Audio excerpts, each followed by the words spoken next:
We begin in Paris, France. What we are about to see took place several years ago. Someone receives a phone call. Professor Steels answers the phone. Her uncle John is reaching out to her, but there is a lot of interference on the line. Natasha tells him she can barely hear him. John asks her how her vacation in Paris is going. Natasha tells him the city is absolutely beautiful. She feels guilty for having left him alone to come take a vacation in Paris. It is a pleasant conversation, but John has to tell her the real reason for his call. Something terrible has just happened in Metropolis. The city has exploded. Radiation levels are incredibly high. John is placing a hard drive inside a safe. The safe should be able to keep it protected. The problem is that the professor will not be able to get down to that location for a long time. Natasha does not understand anything he is telling her. John tells her that everything she needs to continue her work is stored in that place. All of her dreams are archived there. She just has to collect that information and add it to her database. Suddenly, John is crushed by the debris of the building where he is located. He dies at that very moment. We return to the present. The professor had been telling Jackson everything we just witnessed.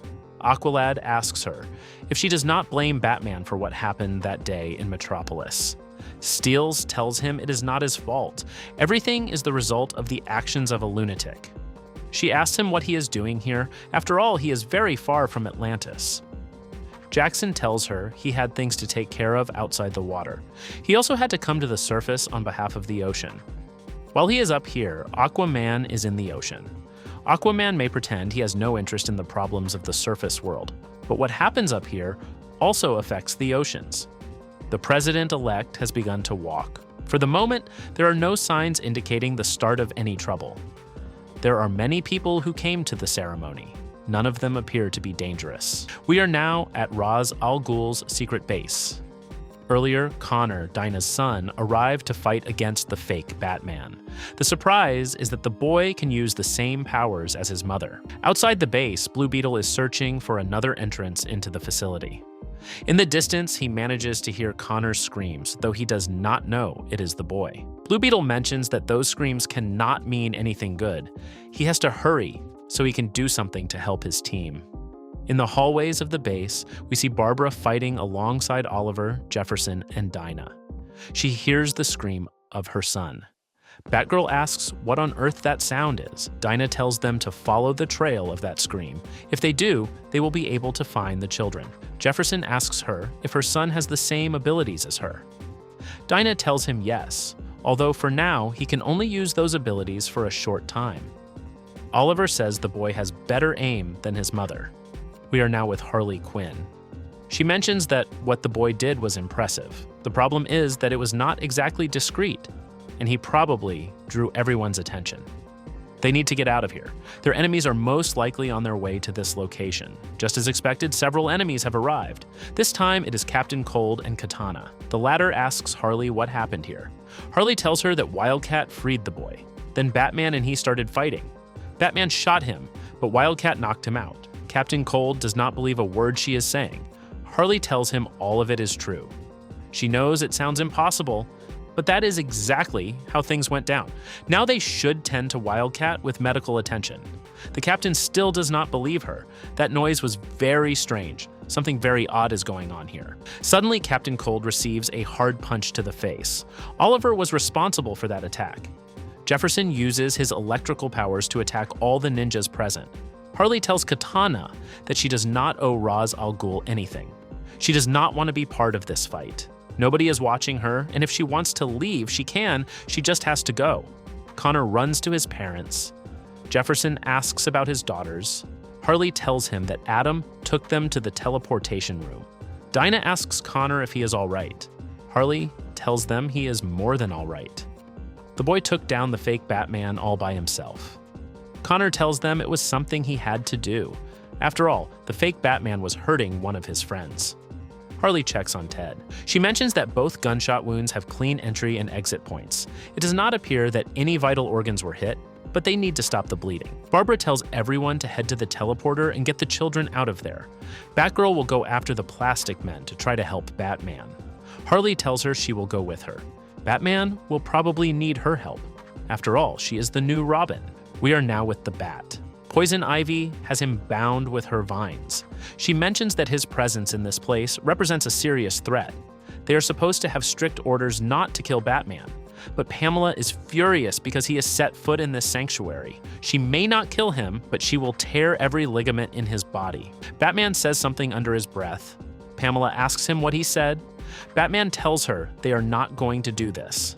Suddenly, the Bat begins releasing gases from his suit.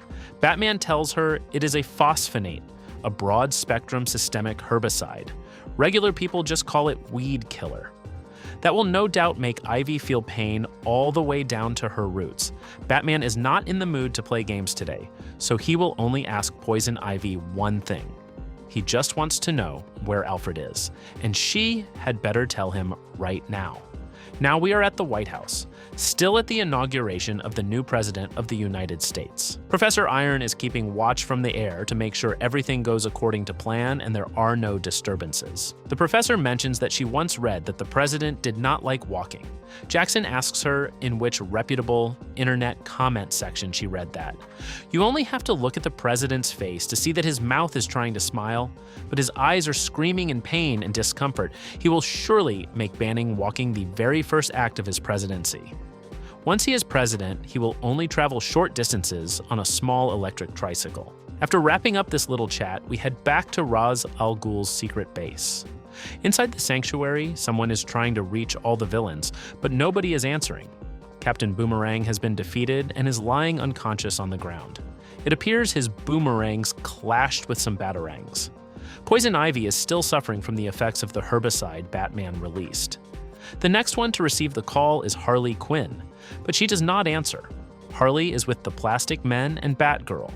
Orca and Killer Croc also receive the call, but they have just been defeated by Batman. We now see them unconscious on the ground as well. Athanasia was the one trying to reach all of them. Batman's daughter knows they are in trouble. Most of the Suicide Squad is not responding. Batman is most likely already on his way. Damian mentions that Batman is not on his way, he is already here. His father is doing what he always does. Animal Man mentions that the animals are nervous. Damian tells his sister to find Ra's al Ghul. In the meantime, Animal Man will stay and guard Alfred. Animal Man asks Damian what he is going to do. Damian suddenly disappears. It is worth noting that in this panel, we can see Alfred in better condition. In another hallway of the base, Harley and the others come across Pamela. Harley tells her she needs some water. Then she asks Ivy what happened to her. Pamela tells them Batman is responsible for the state she is in. Harley apologizes to her. She will talk to Batman later, but she will not say a single word to him. Her fists will do the talking directly. Ivy tells her that Batman is heading toward the sanctuary. That place must be protected. It is time for Harley to leave. She needs to take her daughter and the other children somewhere safe.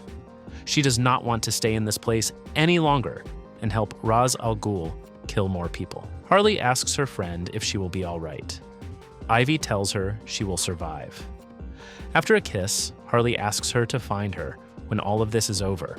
But when she does, she has to find her in good shape, not tracking her down to hand her over to the enemy. We are now with Animal Man, who is guarding Alfred. After asking Damian if everything is all right, Animal Man is struck in the head with a batarang.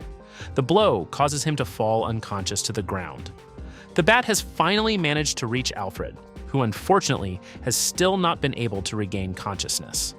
Suddenly, Damian appears and tells his father not to touch Alfred. Batman asks his son what he has done in this place. Damian tells him he did what he never could. It was his responsibility to protect Alfred, and he failed. Batman tells him to stop. What he is doing is wrong. Damian throws it in his face that he let Alfred die. Now he did what had to be done and brought him back to life. How can he possibly tell him that is wrong? Damian believes that losing people makes things easier for the Bat. Without the pain, he may not be able to justify all the violence Batman carries out. Somewhere deep inside, Batman thinks of himself as the victim in all of this, and that makes it easier for him to punish people.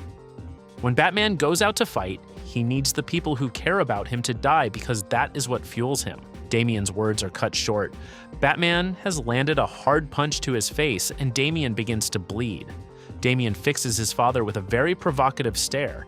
He was genuinely waiting for him to lose control and throw that punch. Meanwhile, Barbara has arrived with her team and they observe the fight from a distance. Batman tells Damian he will be taking Alfred with him. That is not all. He also asks his son to come back with him. Damian asks him where exactly he plans to take him. Home? Bruce says yes, of course, after he finishes serving his sentence for everything he did alongside Superman. Damian asks if he is actually offering to lock him up again.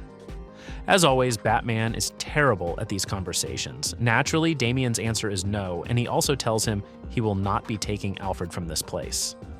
Damian suddenly lunges at his father and delivers a powerful kick, which Batman manages to block in time.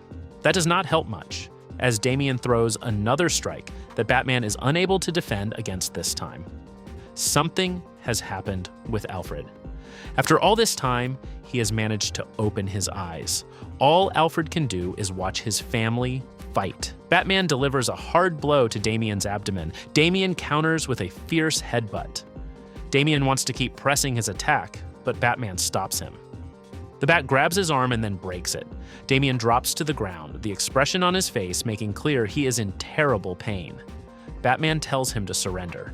That is the only way this battle will stop. We all know Damian, and we know he is just as stubborn as his father, if not more so. Damian tells him he will not stop. The only way to make him is if Batman forces him to.